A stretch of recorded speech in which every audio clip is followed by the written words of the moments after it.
And we are back. Welcome to the SoapBox, where people who work, volunteer, and care about recovery tell us who they are and what they're most passionate about. My name is Richard Jones, and I represent parentingyourchildinrecovery.com and the home website, secondstarts.com. That's the number two, NDSTARTS.com. My guest is Tippy Missick. She is the founder, coach, and author at the Neuro-Fitness Academy, supporting neurodiverse families with simple brain boost tools that reset calm and focus. Tippy, thank you for being here with me today. Thank you so Well, much. Richard, I'm so honored to be here, and thank you. Oh, great, great. Tippy, I start out every show asking everybody to give us that Cliff Notes version. Tell us who Tippy is. Give me some background. Tell me where we're coming from here. I want to talk about this. Oh, absolutely. I'd love to. So I was born and raised in Massachusetts, and I have 8 siblings, and I am the only one with ADHD and neurodiverse brain. So I got into the fitness industry about 50 years ago, and in realizing that movement was the best thing that could help my unique brain. So now 50 years later, I've taken that experience, and I am using it to help parents and children with ADHD get through the struggles of the day. Oh, okay, Tippy. All right, Tippy.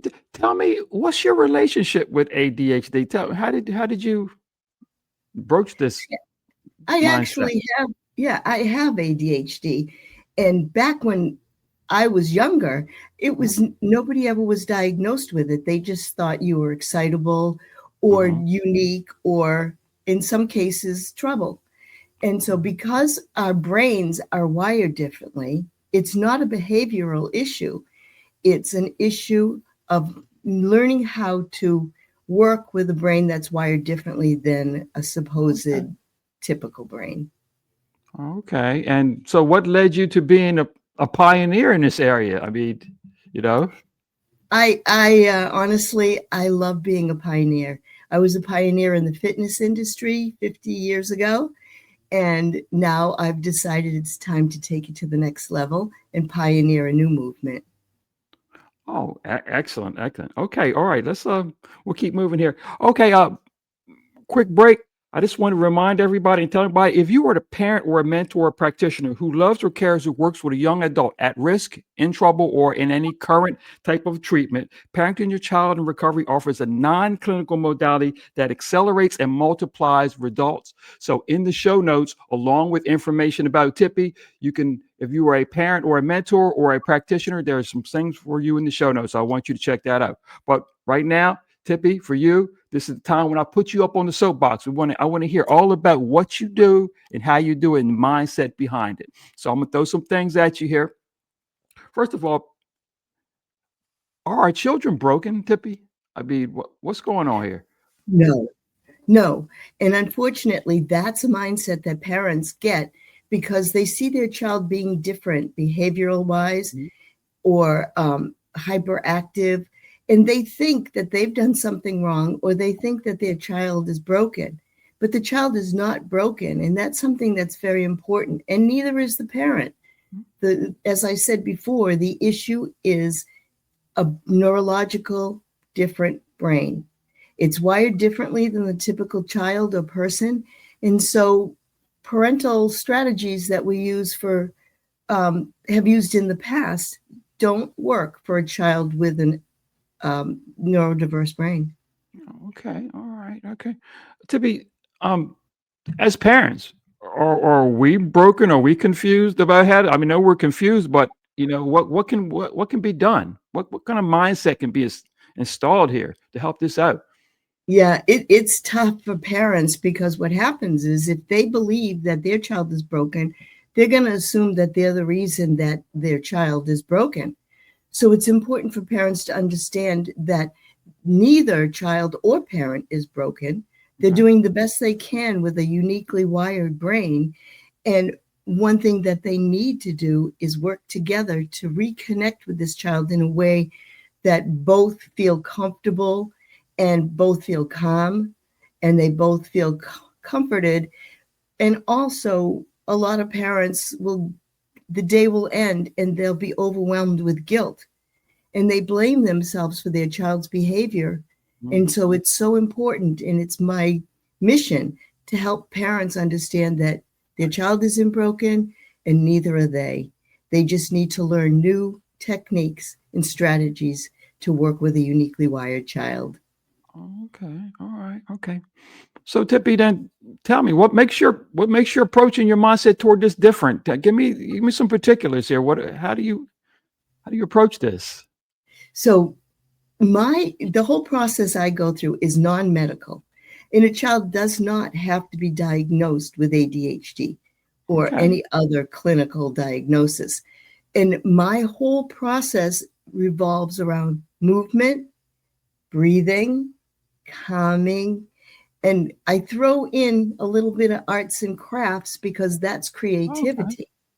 Okay. So a session with myself as their coach would give them the opportunity to do some brain resets through movement, brain resets through breathing, and brain resets through creativity. And it's fun.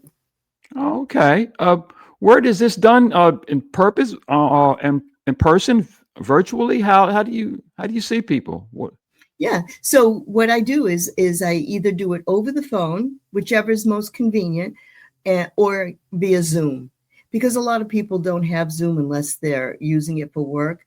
So if we have to do Zoom, we can do Zoom, or we can do phone, or we can even do it through Facebook, not live, but through the Facebook camera video. Oh, okay. All right. All right. What does the process look like for a family that's getting in touch with you? What could you tell me? What kind of alarms or things that they should see that would lead them to getting in touch with you? So Yeah. if you notice that your child gets up in the morning and really struggles with that morning transition to get out the Hmm. door and off to school, and you're constantly late for work because of some kind of a meltdown, Oh, okay. or the transitions going to bed, that's a real struggle getting kids to calm down before they go to bed. So I offer different reset models that help with morning transition, after school transition, and then of course bedtime transition. Okay. And yeah, so it's just a matter of them sharing their story with me, their struggles, their heart, and then from there I create a one-to-one unique program for the child and the parents together. Oh, that's very very interesting. Very interesting. Uh, in working with the parents, do you find that they're thirsty for this type of support? Because I know it must be difficult. You know. You know. Yes, yes, they are starving for someone to just know their heart. And that's where Mhm. my ADHD comes in. And Okay. so I understand what a child's going through, and I understand ADHD from the parent's perspective. So that's what makes me different. I don't go through clinical. Mine's all heart centered and focused on reconnecting the parents with the child or children so that it's based on love and connection. Oh, okay, very interesting. So, and I know you said something earlier that I'm sort of curious about. So, you deal with people who haven't been fully medically diagnosed with Correct. ADHD? Oh, Correct. okay. All Because right. there's so So, many of us out there that they don't want to test their child because they're afraid of what the outcome may be. oh, But okay, that makes or sense. they just don't want to know, and they want to know how they can help their child thrive.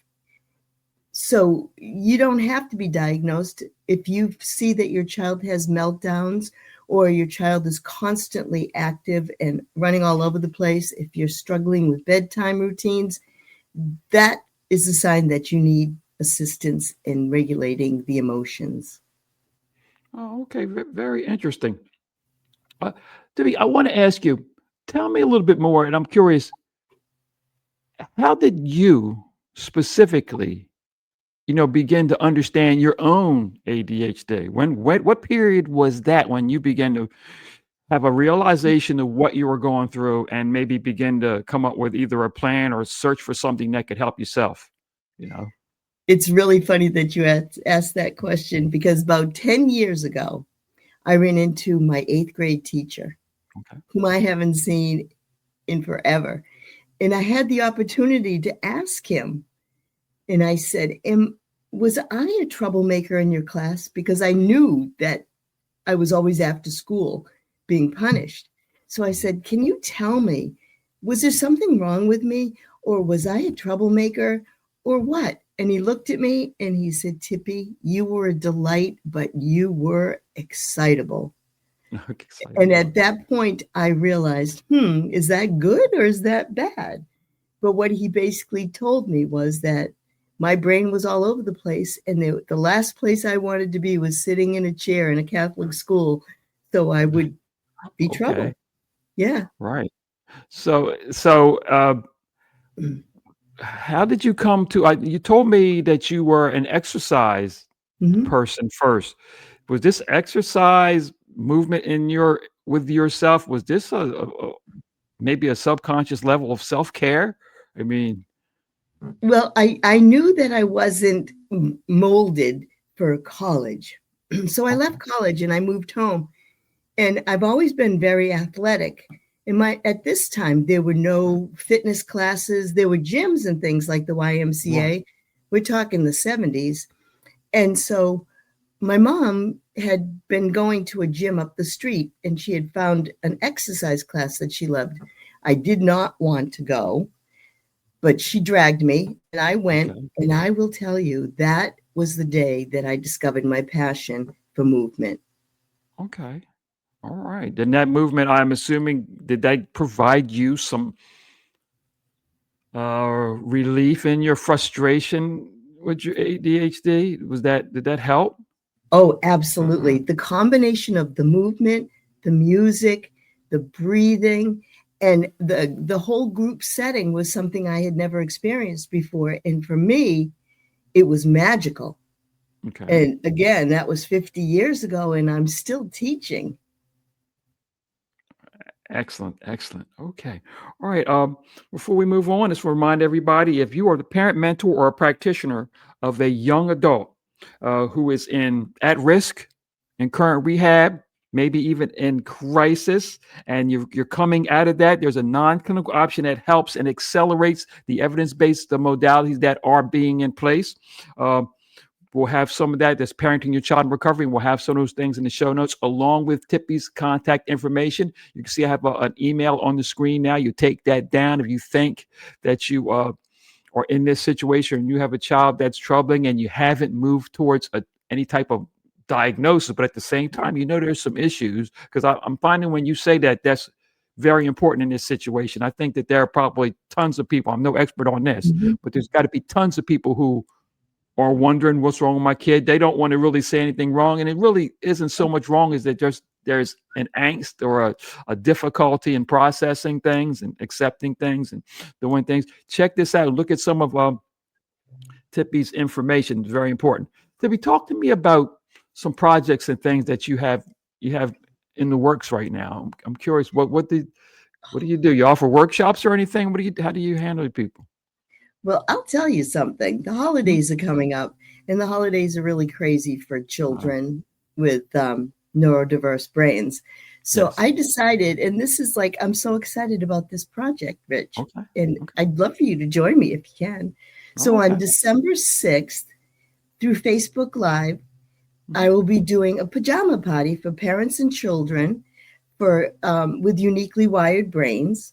It'll be an hour, and it's on my Facebook page, which is Tippy Missick, and it'll be at 7 p.m. And we're going to go through a whole bunch of different activities and resets that parents can use at bedtime to help their children calm down and then go nice and off to sleep. So I'd Oh, love to invite all of you. You can find it on Facebook events, Tippy Missick, and just hit the I'm going button and you'll get all the information. okay. Well, make sure that we have that in the show notes. Tip at 6. I think we might be able to squeeze that in. Yes, or else we'll make sure we put it in our social media post about this show so people will be prepared for it. Oh, Uh, wonderful. yeah. Uh, Tell me about the pay teacher store. Tell me about this concept. We talked about it earlier. Sure. So a lot of the resources that I create for parents, I put together in an ebook. And there's a website called Teachers Pay Teachers. And basically, that's a place where you can go and find ebooks that may Mhm. help you with different topics. So I have a store on Teachers Pay Teachers, and it's called Neuro-Fitness. And you can find all the books that I've written. I've written about 25 books in Okay. ebook form, and then free resources will be there available there as well, and also on my website. Okay. Well, that's very good. We want to make sure we get all that in the show notes and also direct you to the website. I feel like just myself, I've known some people that were very close to me who, with all the resources that we've had, I know they're getting better now, but they really never discovered that they had this type of problem till later on in life. They knew something was Right. up, but they didn't know what it was. And once they understood a little bit more about what the problem could be, they seemed to open up their eyes, take a veil off, So I think that sort Yeah. of describes a little bit to me about what you were feeling and seeing and or looking to pass all around to the rest of us. So I find that very You, interesting. you hit the nail right on the head, Richard. Yeah. Yeah. Mhm. Yeah. Uh, Tell me about Tippy herself. What do you do now for relaxation? Uh, and how do you handle it? Are you still a fitness? Are you running marathons? What are you doing? No marathons for me, but yes, I still teach fitness. I do personal training. Oh, The way that I relax, believe it or not, is I go into my basement. I have a whole gym down there, and I okay. actually take care of myself. Most of the time when I'm teaching or doing training, it's for the person I'm working with. But down in my basement, I have a walking pad, an exercise bike, a row machine, and a whole stack of weights. So if I want to get away, I just go to the basement and I take care of myself. Excellent. Right. I know it I, sounds I, crazy. no, it doesn't sound crazy. I want to circle back around. Sure. Uh, I'm a little fascinated about your opinion on how the healthcare industry itself, healthcare and education system, I would Mhm. say, is handling the issue that you're talking about. What kind of job are they doing? Is there any changes you think should be made, or how do you think this is going? You know, So I can tell you firsthand because last year I worked in an after school program. So I okay, got to see a lot of children. And the issue with education is it's geared towards a typical brain.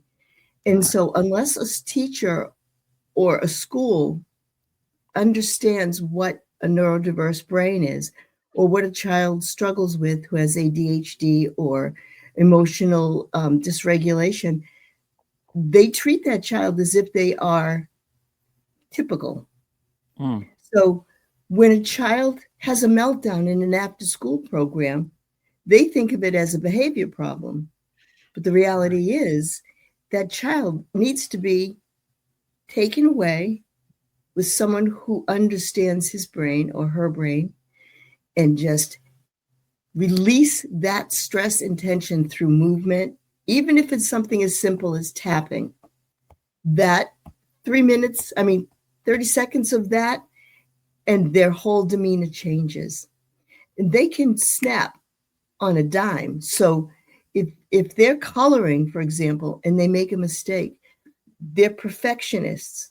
So they're hyper focused. So that one okay, little mistake is like someone poured a whole ink bottle all over their picture. So oh, the educational system needs to have special training, not just through the special education um, department, but mhm. special training so that they can recognize the signs of when a reset is needed and then include the whole class in that reset. It's very simple, just a breathing break or a Okay, tapping break. Yeah. okay. Have you had any feedback to your approaches by any professionals in that area? Have you gotten any positive or negative feedback to that?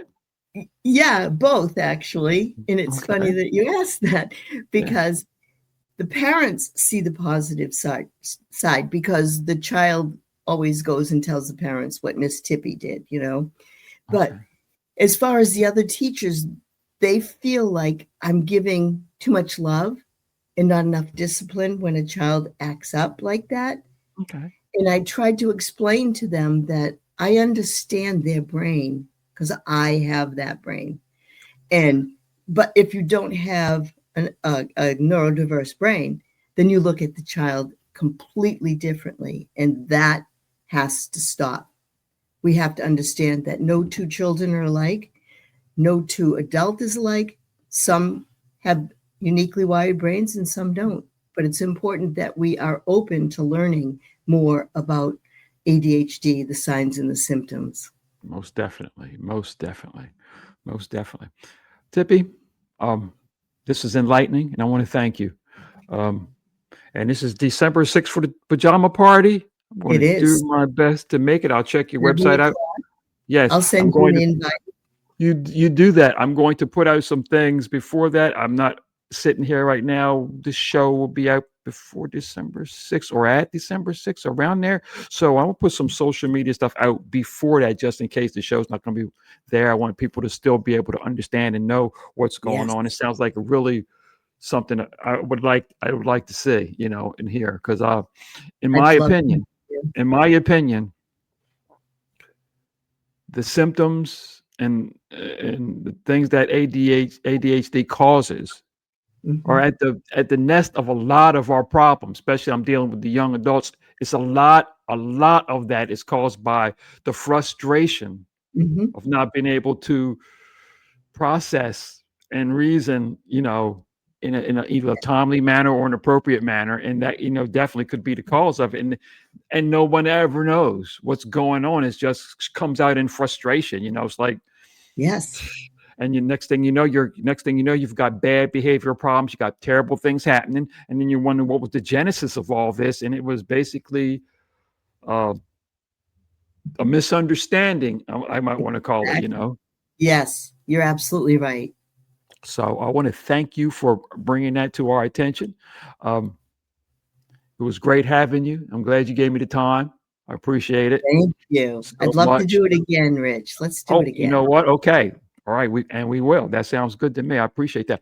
Uh, I want to thank everybody for taking this show on, listening to this show, and again, remember the show notes. I think this is important to me because so many people, like I said, so many people that I've dealt with, this is the Mhm, origin of the problem.